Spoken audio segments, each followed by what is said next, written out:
You're listening to Eric Rogel Talks with Warriors, Lovers, Kings, and Heroes, where you'll hear real stories of the journey to modern manhood, told by the men who lived them. Raw, real, and 100% unapologetic. And now, here is your host, Eric Rogel. Hey, this is Eric Rogel, and thanks for joining us on Warriors, Lovers, Kings, and Heroes. This is where each week you'll hear real stories of the journey to modern manhood, told by the men who live them. And one of the key things about these journeys, as we've all come to see, is they are rarely straight lines to success. There are often a lot of stumbles and sidetracks along the way. Yet many of us, and I know I did this myself for years, I would look at successful men as always having been successful, always getting what they set out to achieve. Because we're seeing the evidence of their success right in front of us. So it's easy to look at a successful man and think that he's always had his shit together, that he's succeeded every step of the way until he made it big. And for me, it made me question my failures. It gave them even more power over me because I felt wrong for failing. Especially when I would look at successful men and believe they never failed themselves. Because we often don't see or hear about the failures, the times they fell on their faces or the times they lost it all. And that's because a lot of people don't share their failures. They don't acknowledge the setbacks and stumbles they've had along the way. Their ego prevents them from owning up to their failures. They're ashamed of them, so they hide them, and they hide from them. They want to be seen only as the perfect success they present to the world, that somehow admitting to failure makes them less perfect, that they've only ever been successful at everything. Well, that's bullshit. Show me a man who is incredibly successful, and I'll show you a man who has failed, often failed hard and repeatedly. Look at Abraham Lincoln, look at Andrew Carnegie, Winston Churchill, Steve Jobs, all of them legendary men and all men who helped change the world.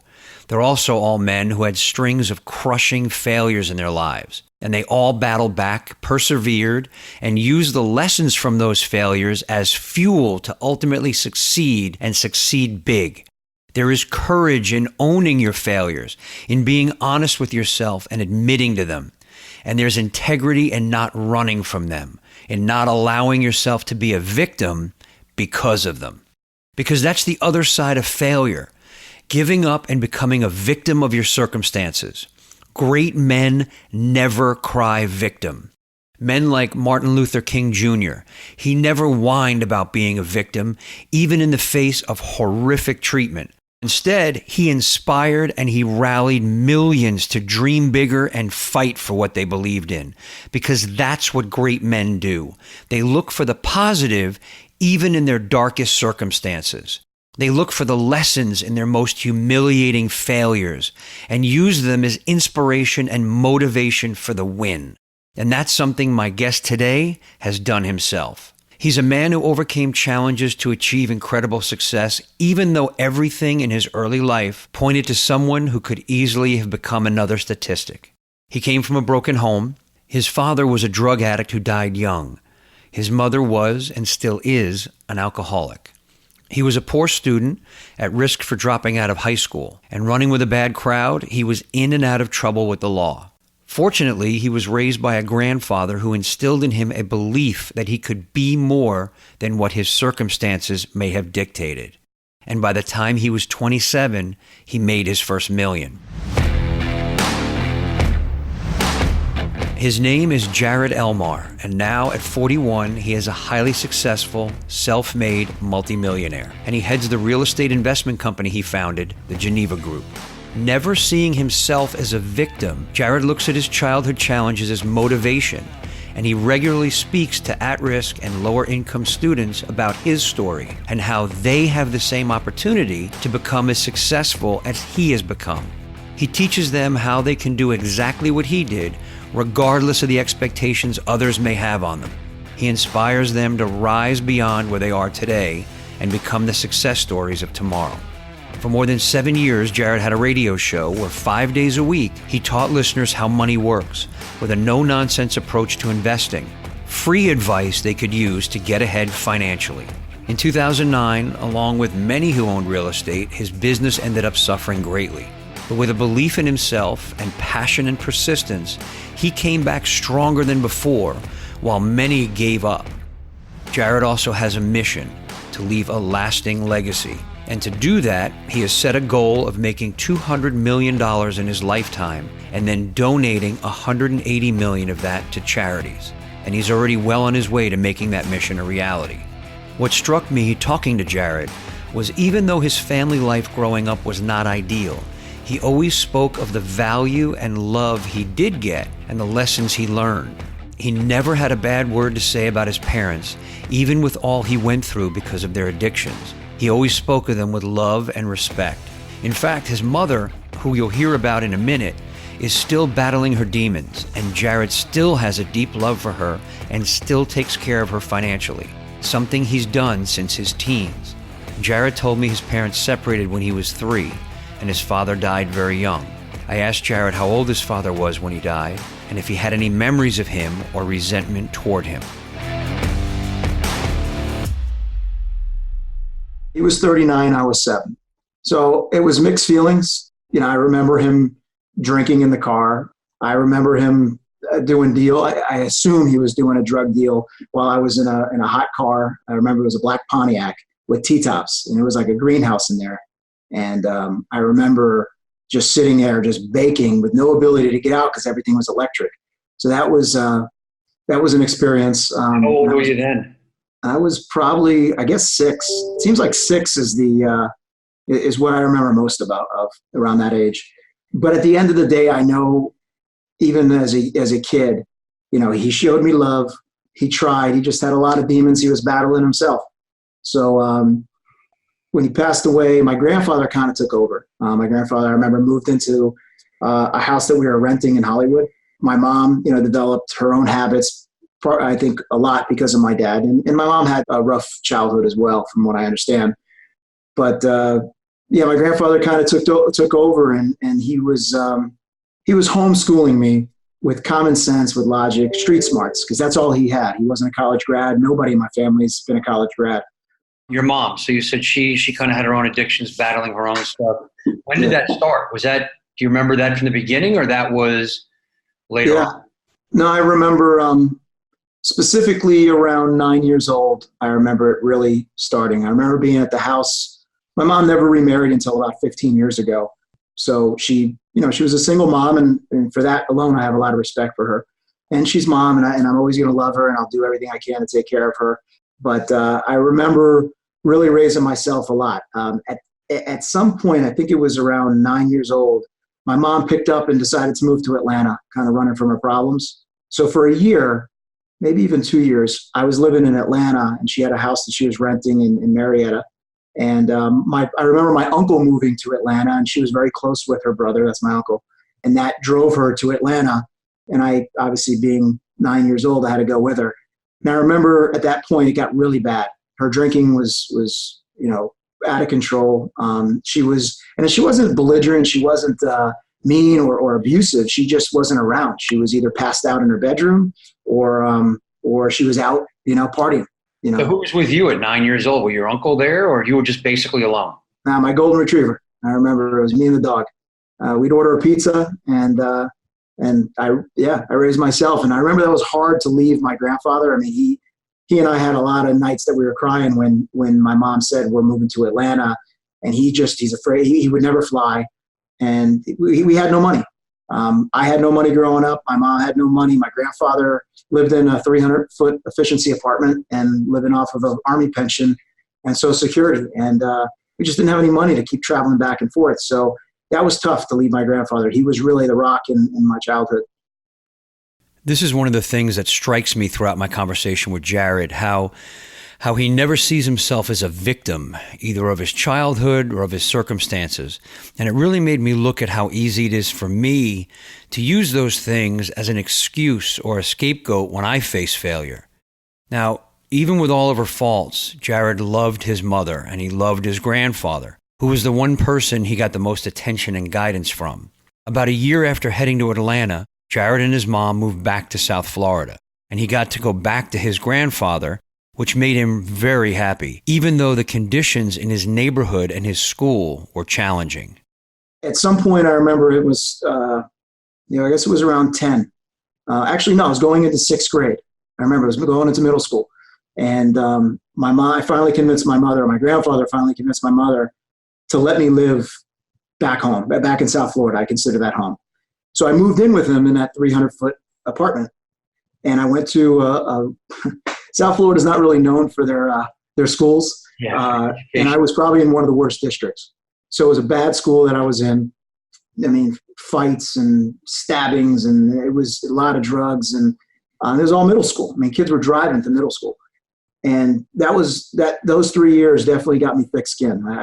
Unfortunately, I learned how to fight. I got into sports, which was great. And, but I was with my grandfather, and as bad as the school was and the curriculum, and I think they even threw me in dropout prevention, which was this program that ultimately allowed you to go to school, but you didn't do a lot of work because they were worried that if there was too much pressure, you would just drop out. So I don't think I should have been in that program, especially all 3 years. But with my grandfather, he had me reading business magazines, from the day I can remember, just to understand, what it means to really make money in the U.S. So I remember that, that really stuck with me. Yeah, tell me more about your grandfather now. So he was your mother's father or your father's father? Yeah, my mother's father. Okay, so he was your mother's father, and he basically raised you at that point, right? From middle school on. And tell me some of the lessons that you learned from him, some of the things that he was teaching you. Because you said he made you, not made you, I'm sorry, I shouldn't say that. You're telling me that he gave you business magazines to read. So what was his intention? What was he doing with you at that point? I remember him telling me, we were reading, he would hand me a Forbes magazine at 10, 11 years old, and I didn't know what I was reading. I didn't understand any of the articles, but number one, he wanted me to read well. And also he wanted me to understand that, financially, when you're just looking at it monetarily, making $50,000 a year may be good for some, but he kept pounding into me that these guys in the Forbes magazines, and this back in the 80s, guys making $50 million a year. He says that could be you. So he wasn't the most structured family man. He worked 100 hours a week. He was a window decorator in New York City. So he was never home, and he had a bad marriage, and they divorced, and then he got sick, and he lost his nerve to really make more money, and he lost all his money. He actually did pretty well when he was younger, but then he lost all his money, and then he lost his nerve. So I think I was kind of an extension and an ability for him to kind of make up what he wasn't able to do. He lost his nerve. You're going to hear about lost nerve more as Jarred speaks. It's part of what drives him, learning from men who may have achieved success, then lost it, and how that crushed their will to achieve success again. Jarred says he is a way for his grandfather to make up for past mistakes, to make right for his mistakes with his kids. I asked Jarred about these mistakes and how they affected his parents. He told me, and he also told me how he felt loved even in the condition his parents were in and the difference that made in his life. I also don't think he was a very good father. My mom's got a lot of issues because he was never around. My uncle has a lot of issues because he was a stubborn guy. And I think he was just trying to make it all up with me. So the one thing I can't deny through all the the challenges in my upbringing is I always had love. My grandfather always showed me love, and my mom, in between her stupors, she always showed me love. She did the best she could, considering, and my dad too. So that's the one thing. I could have went a completely different direction with the neighborhood, with the friends, with the crowd that I was hanging, and I got in a ton of trouble when I was a kid. And I, this is probably the first time I'm saying this. I actually did drop out of high school. I had a couple classes left, and I wound up getting my GED. You could have gone down a really bad road, right? With all of this influence that you had, your mom, your dad, the schools, like you just said. So what really kept you from going down that path? What kept you on the path you went down, which ultimately led to phenomenal success? I don't know really what gave me the drive. I mean, I keep saying it now that I have a kid of my own. It's like not having anything, growing up and just hearing about how great it is to have money, to be successful was enough of a boost for me to just kind of equate it to the Cuban refugee. He he set sail on a raft to get to, the southernmost point of Florida, only because he heard how great, the U.S. is. He never saw it. He just heard how great it was. All he knew is it had to be better than where he came from. And that's kind of how I felt it.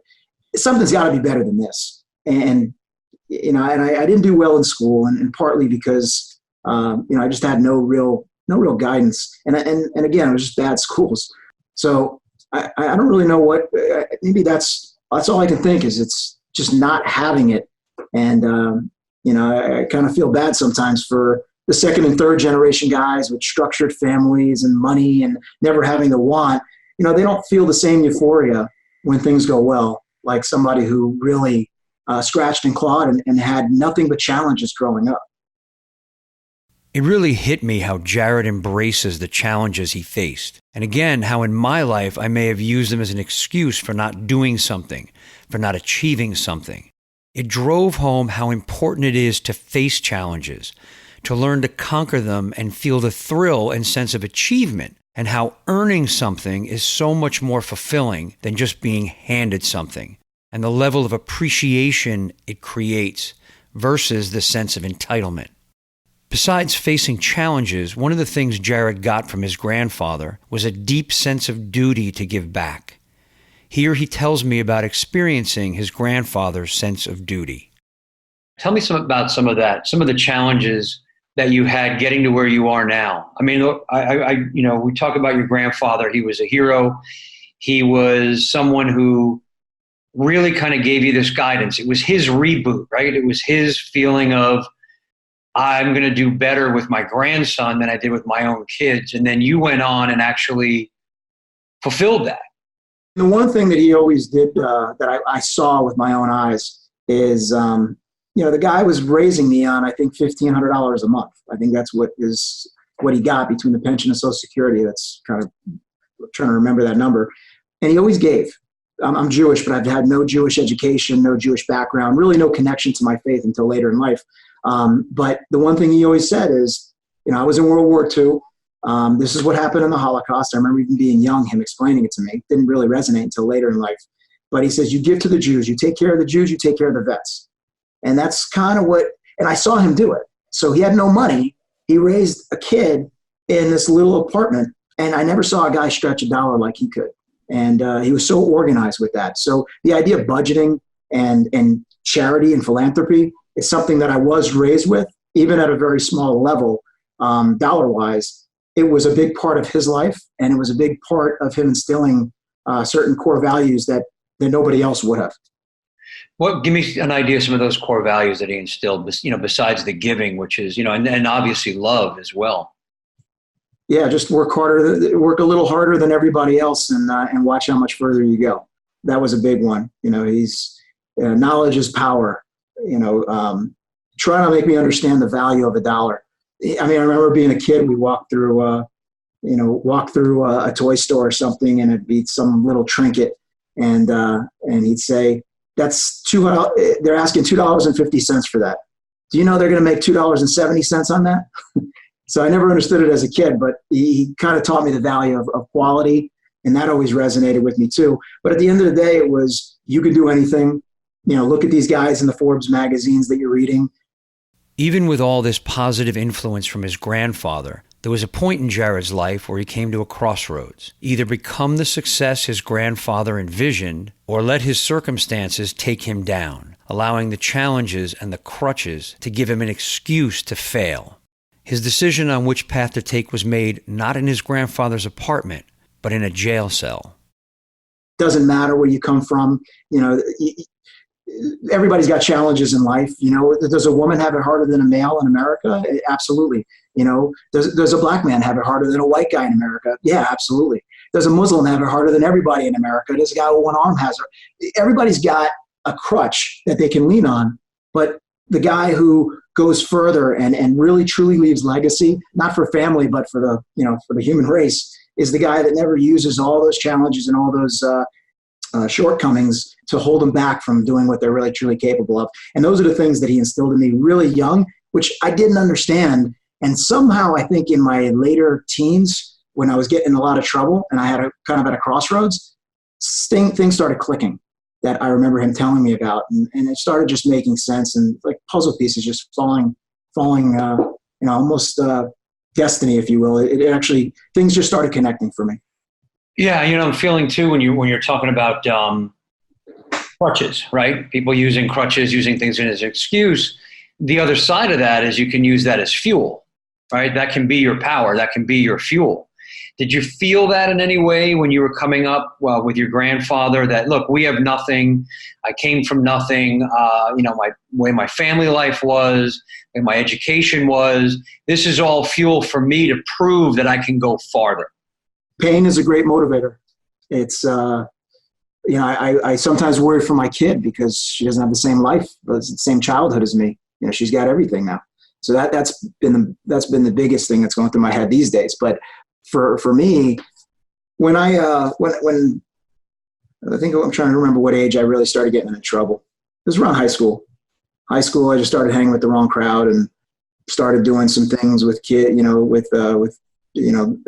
and that was a crossroads. I remember going to, we got arrested and I went to jail, and I remember I was on probation for underage drinking, and if you're on probation and you go to jail, you're automatically held until I think your court date or something like that. So I remember I was in a car with 3 other guys, and with stolen stereo equipment. Nobody talked, and everybody went to jail. And I spent 2 days in general population, and that was the crossroads, because I didn't know if they were going to pull up that I was on probation, and all of a sudden I was going to be stuck there for the next 3 months. That was a changing point, the turning point for me. I think that was probably my junior year in high school. What really kind of struck to make that solid in your mind that this is not where I want to be? It was only a couple of days I was there, but you talk to a lot of people in those 2 days because there's nothing else to do. But I remember talking to 7, 8 guys, and the story was pretty similar. This was not their first time. Every single person that I was there, every 6 months to a year, they were back in jail. And I remember finally getting called. I remember it was, Elmar bag and baggage. I remember that's what they say. And the guy looks at me, older black guy, and he says, "You don't belong here. Don't come back here." And, wow. And again, just certain memorable moments that you have in life, that was kind of one of them that said, all right, I'm kind of destined for something other than this. Even in jail, there was a man who stepped up to help and guide, a man who recognized that Jarred did not belong there and had the sense of duty and compassion to say something, even though he himself had made wrong decisions in his life and was now behind bars. He knew he could speak to Jarred from a place of experience, proving you don't have to be a perfect man to influence and empower the lives of other men. Jarred has a young daughter now, and it's important to him to raise his daughter with the ability to face challenge as he did. He doesn't want her to grow up jaded or spoiled or entitled. It is so important for good men to raise not just strong men, but also strong women. I asked Jarred about his daughter. I want to get back to something you mentioned earlier about your daughter. You said that you almost feel bad because she has a different life than you. We see that a lot in a lot of younger people where they're, we'll call it entitlement, right? Or there's less of a challenge, so there's nothing as earned as you had. So what are your plans on that? What are you doing to make sure that she has some challenges, she has some obstacles to overcome, some things that drive her and get her going? I want to always make sure that she knows that the world that she sees right now is very different than the world, the way the world really is. She's in this bubble. She goes to a good school with kids that are a similar demographic. So what we do is I'm big with charity, and she comes with me when we're doing, we work at the Cupboard in South Florida, where we're packing, meals for Holocaust survivors and elderly people that, can't get out on their own to shop. So she comes with me to that. And I took her to the old neighborhood. I took her to my studio apartment, which when my grandfather passed away, I wound up taking over that apartment and continuing for another 4 or 5 years before I met my wife in that apartment. So that apartment was everything. It was very hard to ever leave that apartment. But I took her there, and it looked worse than when I was there, as far as the yard and everything else. So I show her, I'm like, this is how I was raised. Okay, now let me take you where mommy was raised, which wasn't much better. So neither me, my wife, neither of us went to college. Neither of us came for money.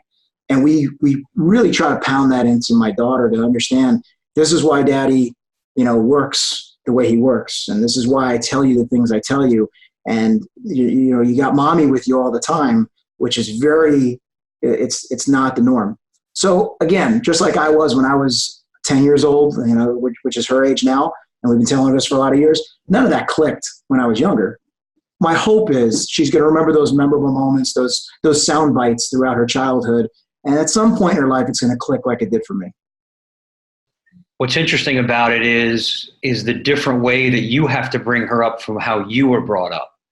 A lot of times we hear people, they have kids and they came up rough or they came up a certain way, and it's expected that that's how their kid's going to be brought up, right? Or it comes up that, I don't want them to have any of this, experience anything, and I want them to stay in that bubble, which can be just as damaging. Without a doubt. Again, I guess we'll post-game this in the next 5 years and see how she's doing. But she's a great kid. She's a great kid. Mommy's doing a great job. She gets the Mother of the Year award. You think about all these different ways that, divine intervention probably plays a role in everybody's life.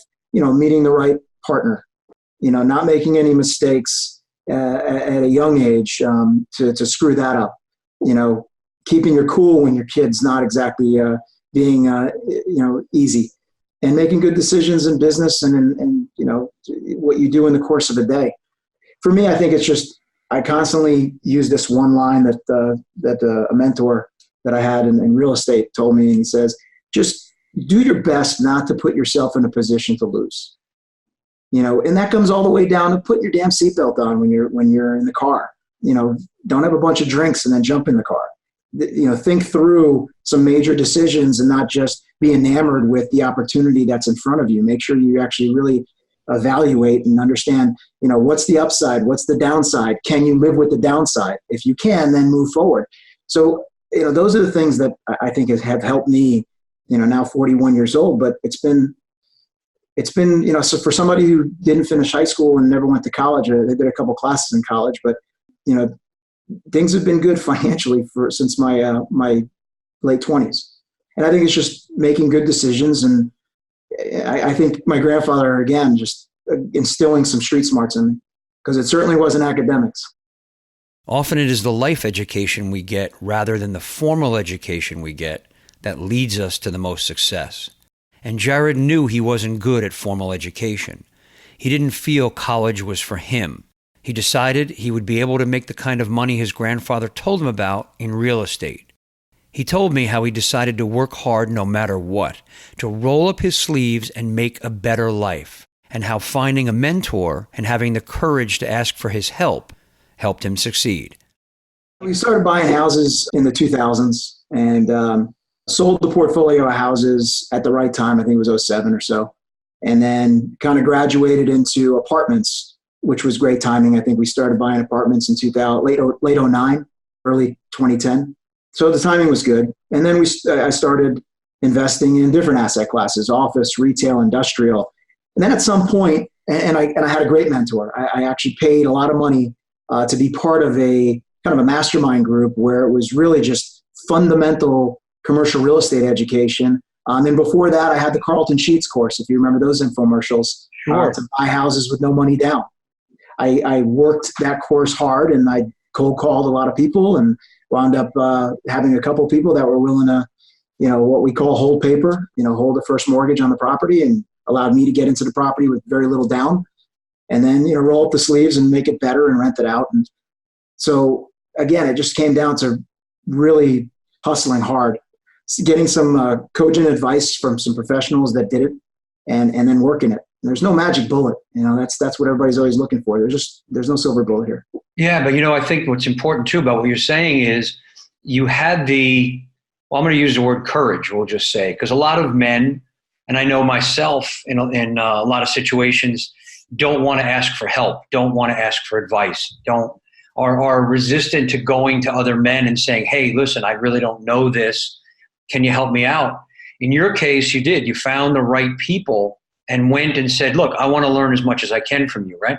Yeah. I mean, it was, I had the foresight to say, okay, I want to get to a certain level. My financial outlet will be, or vehicle will be real estate.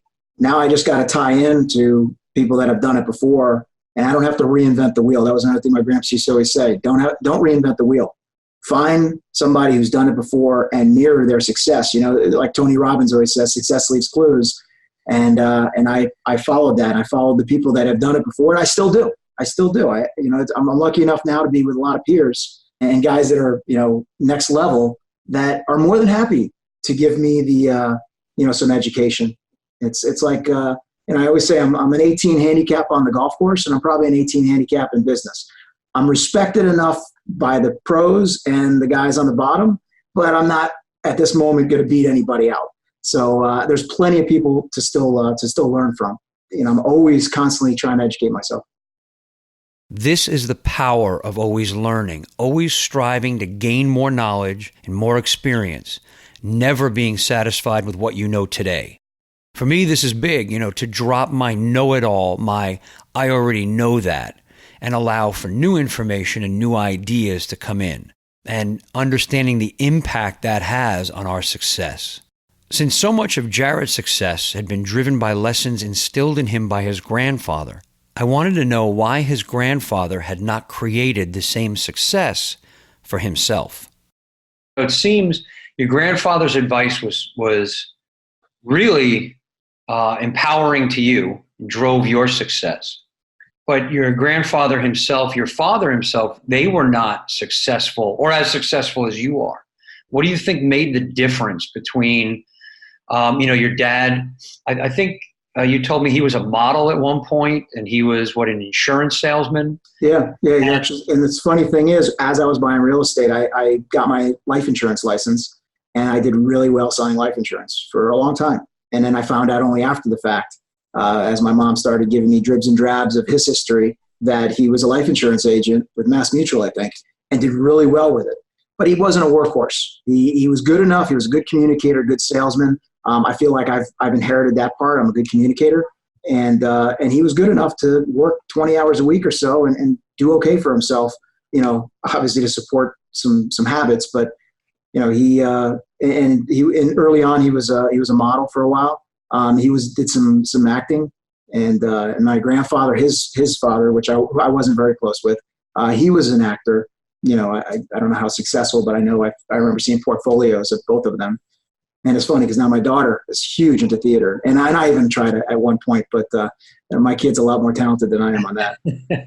I think it all comes down to your purpose in life and what gives you fulfillment, and what continues to make you progress in whatever you're doing. I think progress ultimately equals happiness. I think fulfillment equals happiness. I think once you get to a destination, the idea, and this works for some people, but I know guys who sold their business, they made a lot of money and they still have fire in their belly, but they're so nervous that maybe they just got lucky the last time and they don't want to lose what they got. This goes back to what we talked about earlier about men losing their nerve. They may have been successful, but they don't have the belief in themselves, the belief in their talents and their abilities to fight for success again. Failure is taken as proof of some deficiency, proof that earlier success must have been a fluke, rather than using that failure as fuel to drive yourself to recreate that success. And this is what Jarred did. Another thing that drives Jarred is leaving a legacy. He told me how he got this sense of duty to give, his duty to serve others from his grandfather, and how he is determined to leave the world a better place after he's gone. I was raised as an only child, and I have a daughter, so I'm the last Elmar. So the idea that my name is going to go away, it bothers me a little bit. And my grandfather always instilled in me that charity shouldn't end at home. It should start there, your obligation is to your family. But I truly think we're here for the short time to serve more than just family. And that's really what my motivation is. That's my why. My goal is to, to do well with the properties that I own, to give more value to the businesses that are in my buildings. But the end goal is to accumulate enough to be able to give, 75, 80% of my net worth away. And I've come up with numbers that I think really create a difference in the planet. So that's really my end game. And my daughter knows it. My wife knows it. Everybody in my office knows it.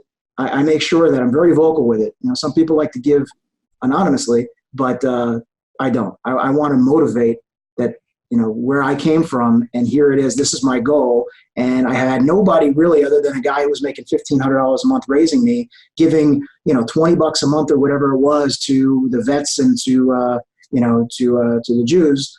That was enough for me to say, you know what? I think I could be here and not only raise a great woman, but also, serve my community and beyond by giving a lot of money away over my lifetime. Have you started doing that already? I mean, I know you said you work at the cupboard and you volunteer your time, but have you been donating large portions already?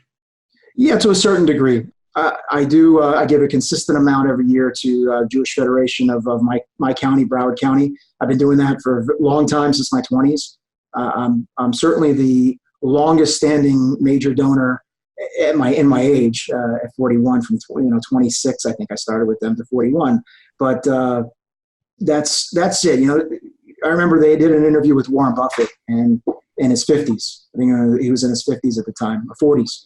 And, they actually chastised him a bit for not giving more money, while he was really making a lot of money back in his 40s and 50s. And his attitude was, I'm going to be able to do a lot more by parlaying these dollars. So in 20 years from now, I could do so much more for the planet.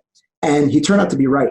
And now, look at what he's done. So I'm going under that premise also, that I'm going to give a certain amount consistently. But I also know that, especially in the line of work that I'm in, I could parlay and grow that money to be able to give a lot more down the road. So I gave a little bit when I didn't have any money. And as I was coming up, I gave more and more and more. And now I'm very consistent on what I give, and I practice what I preach, and I try to raise money for this organization. But I know in 10 years, 15, 20 years, I'm going to be giving a hell of a lot more. I asked Jarred whether his grandfather lived to see his success, lived to see what he instilled in Jarred had come to fruition, that this kid he raised in a 300 square foot efficiency with no father and an alcoholic mother who barely made it out of high school had grown to become a self-made millionaire dedicated to giving back so much. Now, he died in 99. I had no money in 99. But, I like to think that he's looking down. And, the little bit of family that I have left that knew my grandfather, they all say, Gramps will be proud. So, and look, let me tell you, it's funny because I was listening to one of your other podcasts, and it's so true with what one of the other gentlemen said. I only realized later in life that the guy who was my absolute hero, that he was like a god to me, had his shortcomings and his faults too. And those are things that I learned what not to do from him also. One of them is, as much as I work, as hard as I work, as much as I'm away from the house, it's important that I create those memorable moments with my kid and my wife. And I do. And it helps me a little bit that I have those memorable moments in my own life. I didn't have somebody playing G.I. Joe with me for 3 hours in a day. But I remember those memorable moments that, my grandfather would take me to Toys R Us and let me pick out a $5 gift or something like that.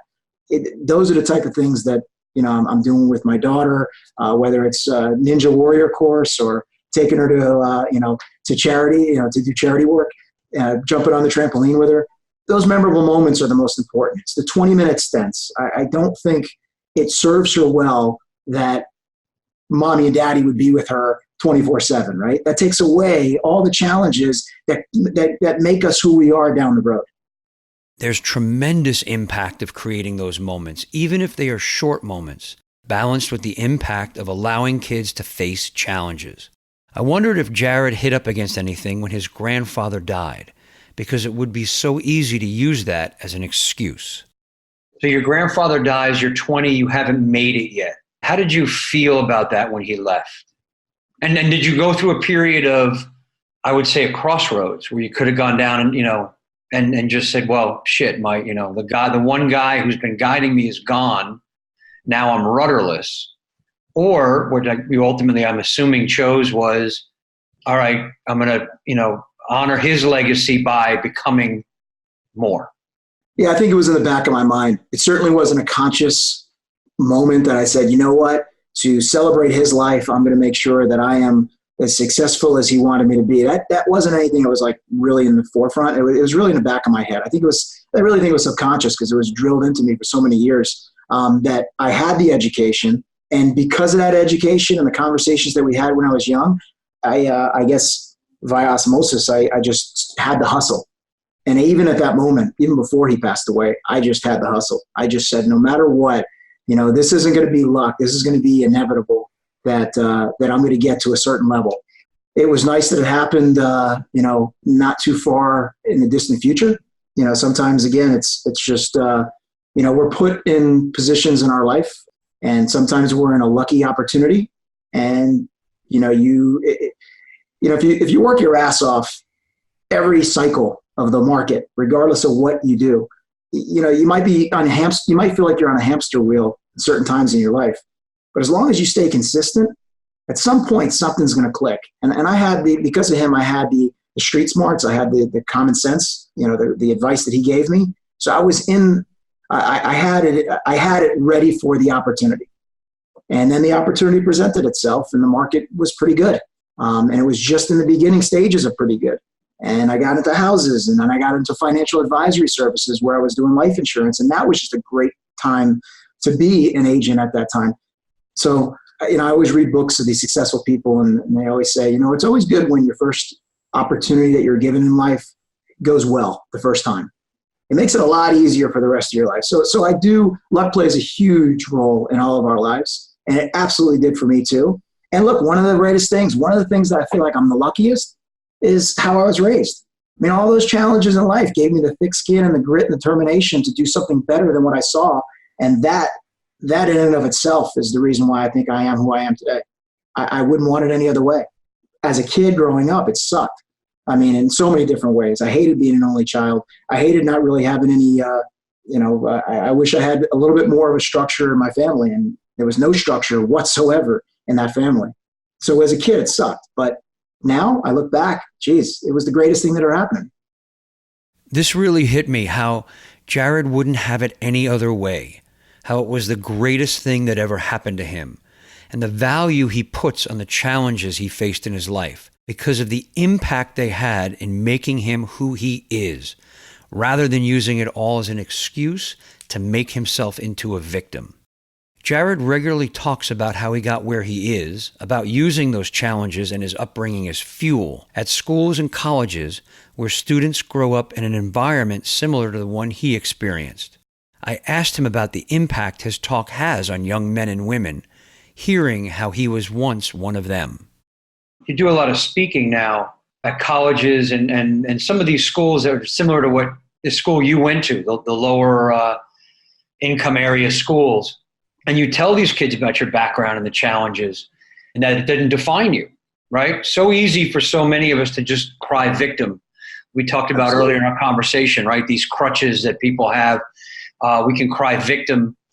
What's some of the reaction you get from these kids when you get there and you say, look, I came from where you are.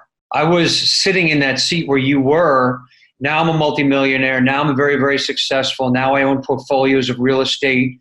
Now I'm giving back to charities. I have goals to leave a legacy with my life. What's their reaction like when they hear you speak?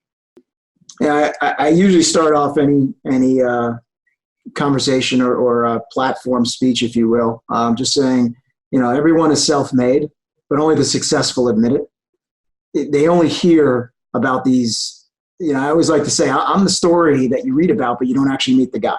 Because most people don't want to talk about their background, because quite frankly, what I found at 41 years old, most of the time, and this is a good thing, this is what I tell a lot of these kids coming up that, think they only have one direction in life. Nobody cares where you came from. All they care about is where you are and where they think you're going. So the background, the story, it's got to be self-satisfying and self-gratifying. It just makes for a good story.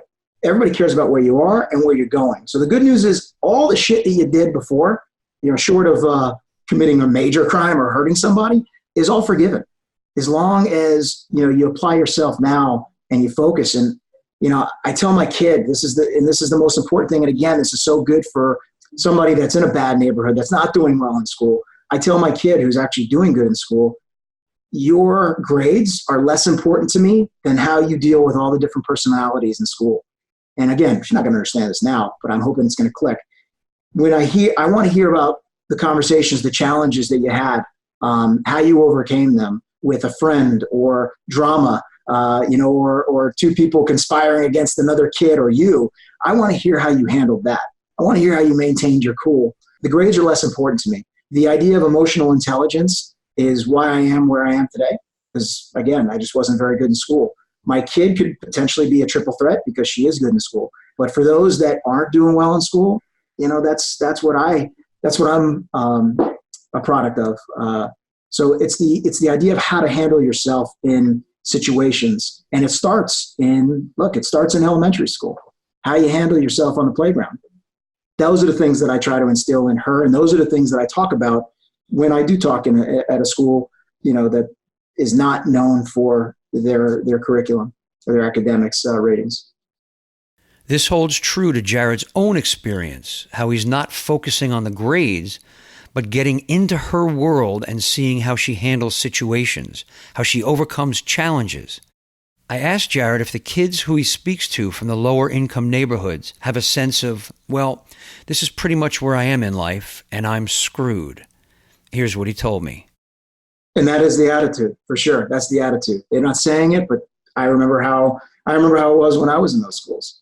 So, I usually start off by letting everybody know my background. Those are the moments that people actually give a shit. Those are the moments that they're like, okay, wait a minute, let me hear what this guy has to say, because he's talking right to me. To say I did lousy in school. Truth be told, if I didn't have all the distractions that I had, I'd still be lousy in school. I just wasn't good with test taking. I wasn't good with structure at all. I have major ADD. I always have. I've always battled with that. And to sit and listen to somebody talk for 30 minutes, my eyes glaze over after 60 seconds. But, letting them know I was lousy in school. I don't think there would have been ever any difference how I was brought up, whether, I don't think I do well in school. There was no intent to go to college. I dropped out because at 17, I left my house. I never looked back. I took care of mom, as I still do. Those are the things they want to hear. And then all of a sudden, oh, by the way, here's what happened when I was 26, because I worked my ass off and an opportunity presented itself. And, it was low wage MBA money at 26, 27.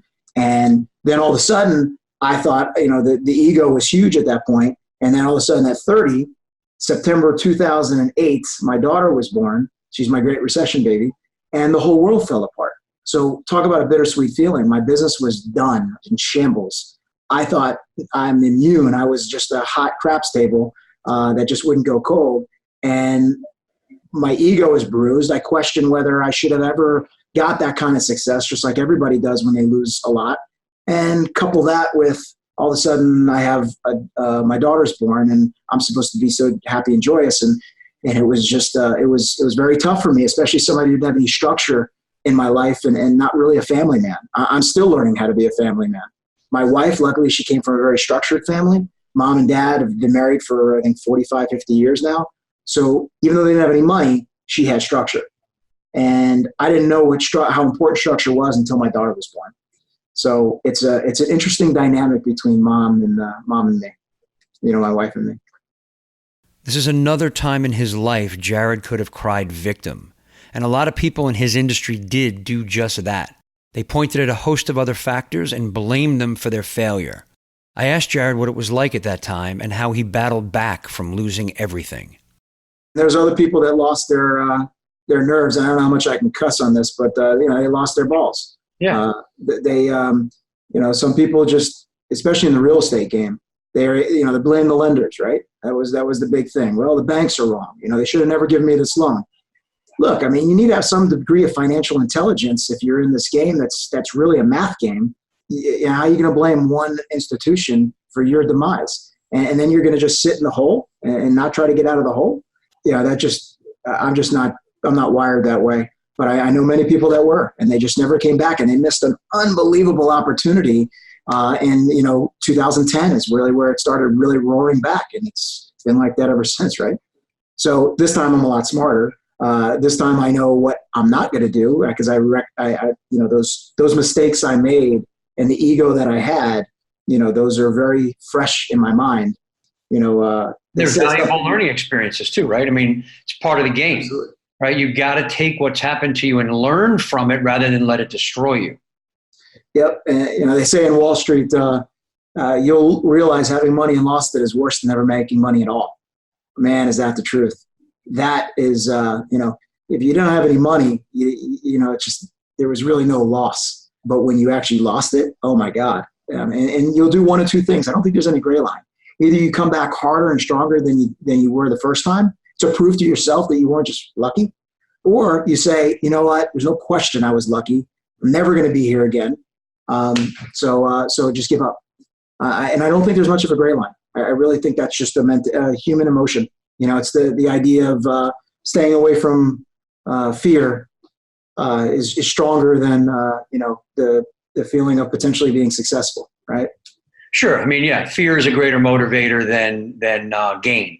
Right. Yeah, they've been using that in marketing forever. It's the fear of loss is much greater than the joy of gain, but also that loss is an incredible lesson to learn, right? I mean, you get an amazing amount of lesson out of that. You mentioned your wife, the family, the structure, your daughter.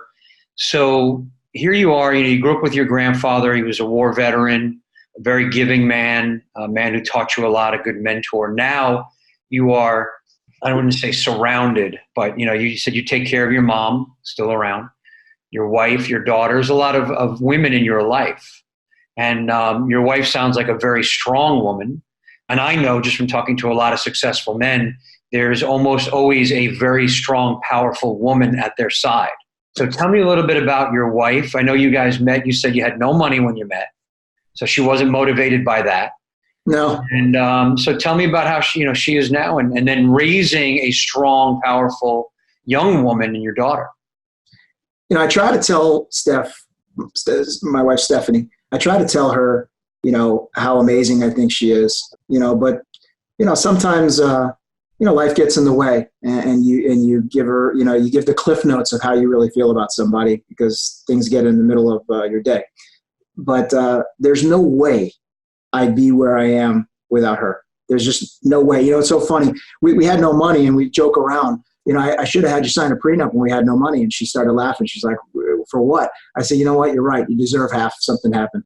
Because there's no way that I would have been able to do what I did. She has kept me balanced. They always talk about how opposites attract.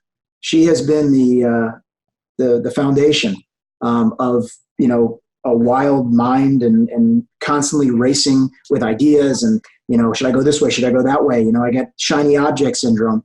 And she has been a sense of calm in a very turbulent world in my head. And she's just she gets neurotic about certain things, but she is my Zen master. I bounce things off of her, and she doesn't care about this. She really doesn't. She's very charitable herself. She works with handicapped adults, and she got her father into it. And that truly gives her joy. And there's a school that we help fund for kids that are below or under the poverty line. All she cares about is helping people. And that's the way she's always been. The money, she can care less about the money. I found one of the great ones. To have my kid constantly in that world is, once again, just the luckiest thing that ever happened to me, because I've seen how it could have been. I see other families that on the surface, everything looks great, but it's not, I mean, we've been married 16 years now, and she stuck with me when I was not the best husband, and she's always been there. And I think for both of us, it's worked out well. But at the end of the day, I'm the lucky one. I always told her, even when I dropped down on a knee on a cruise with her entire family, I guess 18 years ago, I said, you're not just the girl of my dreams. You're the girl of every guy's dreams. She's everything you look for in a partner, in a wife. So yeah, once again, I just got very, very, very lucky. I told Jarred I was going to challenge him on believing he is lucky. Lucky in business, lucky in finding his wife, lucky in creating his family, but rather looking at it as it's what he deliberately created, and it's what his grandfather helped create by being the mentor he was. To be strong enough to say, I'm going to achieve more than what's expected of me, and to own that win and the pride in making his own success. It's something we can all do more and more, which is own our wins, own what we've created in our lives. I asked Jarred about the biggest life lessons he's learned. Regardless of any challenges you have growing up or in the moment, it's not a reason to stop. The good news is, again, just to be blunt and candid, most people don't have the strength. Most people have too thin a skin. Most people accept the failures and just live with it. And then the select few, learn from their mistakes, learn from other people's mistakes, and say, you know what, all I know is I'm going to be better getting out of this is I went in. The idea of the best way out of something is through it. And it either develops character and gives you a little bit more grit, determination, and thick skin to overcome even the next harder challenge. So the idea that, what was instilled in me, it doesn't matter where you came from. It really doesn't. We're blessed enough to be in the U.S. We have every opportunity. And if you don't seize that opportunity, shame on you. Once again, you have a duty to your family. But I do think, we got to be here for more than just the 2 or 3 people in our family, immediate family. We got to be here for more than that. I truly believe it's to serve, the planet in some capacity. So, you have no right to stop and feel sorry for yourself. What kind of life is that? The whole idea, for me, it's legacy. I want to be remembered for more than just being a good dad. That dies. At some point, that idea that you were a good dad dies. But the idea that you made an impact on thousands of lives, that lives a lot longer. And that's what's important to me. And it's important to also pass that torch to my daughter and let her understand how important it is to give. For me, charity equals legacy. Getting connected to faith, that was another one. I'm not a religious guy by any means, but I'm Jewish. I was taught to be proud that I'm Jewish from my grandfather. I give a lot to the Jewish causes, but I was never bar mitzvahed. My kid is not being raised Jewish. My wife is married, Italian, so Roman Catholic, and that's she kind of won the religion war because she was baptized and confirmed. I got to name her though. But at the end of the day, all I care about is that she has some faith that she's being raised with, because that is something that really gave me to almost look 10 feet over who I am and say, okay, what do you really want to be? Where do you really want to go? What's important to you? What do you want to leave? What are you going to leave the planet with? There's certain moments that I had, I got in a major car accident and walked away. And it's just amazing that we walked away. And those are the moments in life that you're like, all right, what the hell is this all about? What are we here for? Because you could have been gone 10 minutes ago. What are you going to be remembered for? So, the idea of legacy and really understanding why you're here, because it ain't just to, make money. And it's not just to raise your kid. It's contribution, right? It's contribution. Absolutely. Commitment, contribution. Yeah. All of that. For me, it's been good financially, but I think once I had a kid, I realized that it's not about making a dollar; it's about making a difference. That's been a big thing for me to make sure that I put in the time to, get to my financial goals, but remember why I'm doing it. It's to make a difference. You talk about legacy. Part of it is living as an example. Living as an example is a legacy. There will be, you remember your grandfather now because of who he was and what he instilled in you, that lives on in you. What you're passing on to your daughter will live on in her.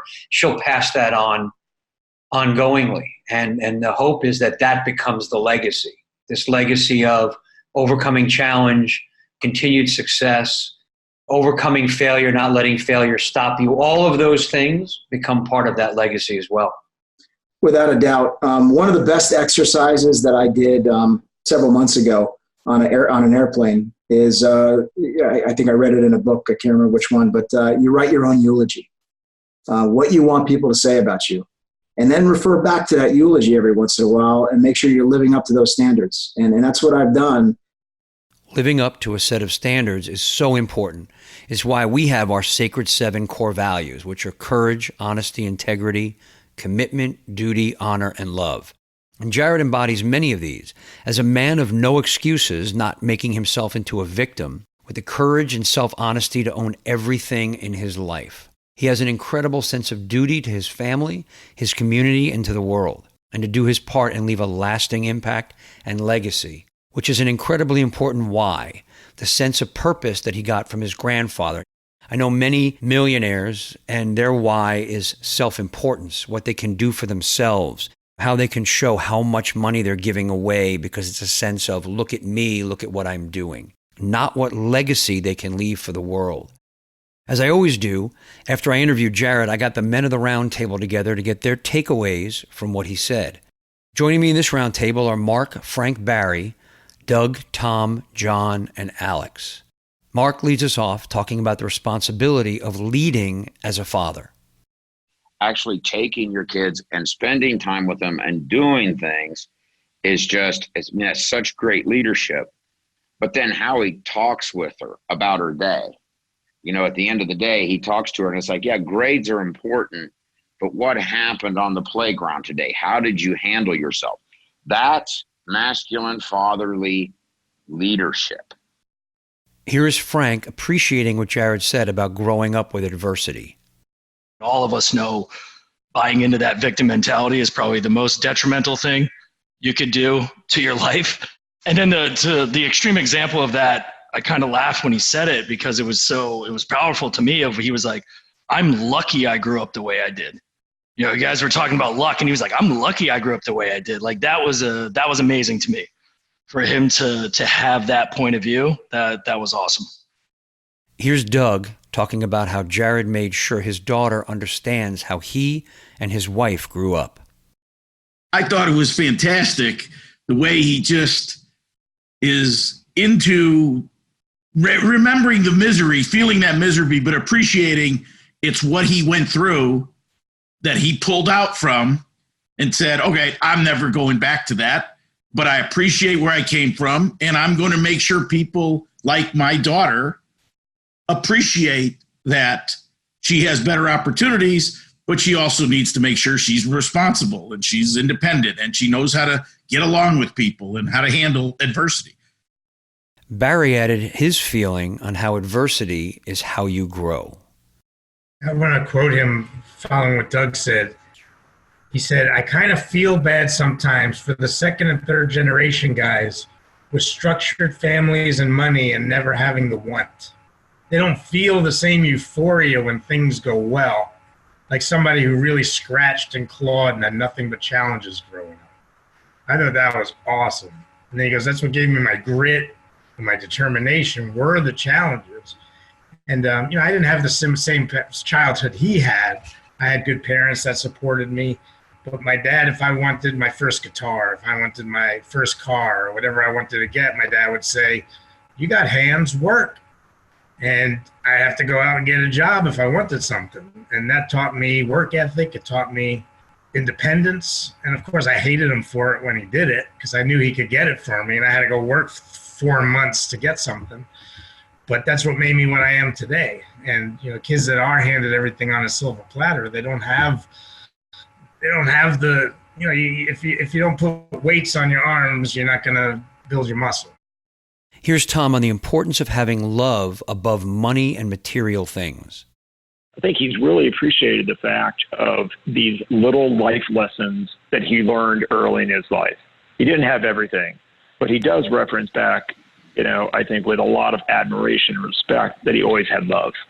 For all of their shortcomings, his, the parents, the grandfather, love was always there. The money may not have been there, the companionship may not have been there, but the love was. Here, John talks about gaining wisdom and experience from grandparents.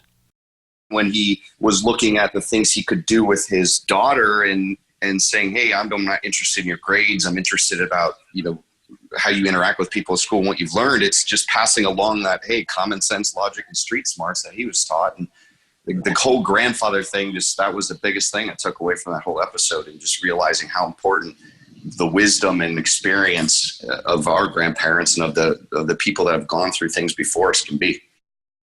And Alex wraps us up with what it takes and doesn't take to pass on value to others.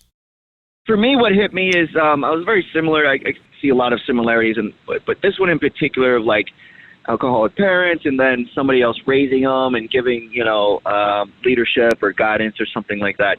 Not that I had that leadership and guidance on my end, but I'm being that for my kids.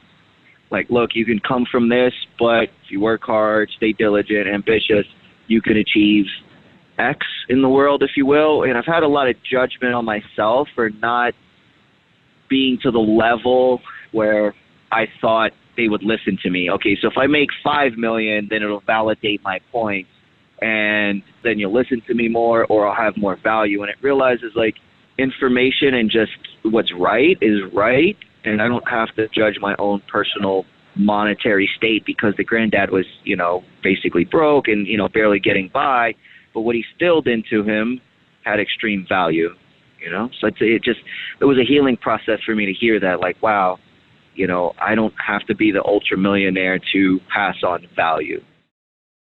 I want to thank the men of the Roundtable for joining me in this. And I think the biggest takeaway for us is that there's tremendous value to challenge and adversity, to allowing people we love to experience it as well. And that you don't have to be rich or successful to truly bring value to the life of another. So don't wait. If you have valuable life experience, it's incredibly important to pass it on to another. Men out there, especially young men, are hungry to learn from your experiences. And now I want to know what you got out of Jarred's story. Does it make you look at where you've used this challenging situation as an excuse rather than as fuel? Does it motivate you to take past failures and use them to drive you to future success? Let me know. You can find me on social media. The links are always on our website. That's WLKHpodcast.com. Click on those, come on over and leave a comment. Also, remember to rate us and leave a review and comment. And most importantly, make sure to share this show, this episode, with men you know will get value out of it. I'm sure there are at least 3 men you can think of right now whose lives you could help change for the better just by sending him this link. So please pass it on. I want to thank Jarred Elmar for joining us today, for being real and honest and telling us the story of his journey to modern manhood. And I want to thank you for listening to Eric Rogel Talks with Warriors, Lovers, Kings, and Heroes today. I'm Eric Rogel, and I'm honored to be with you, to be your brother on your hero's journey.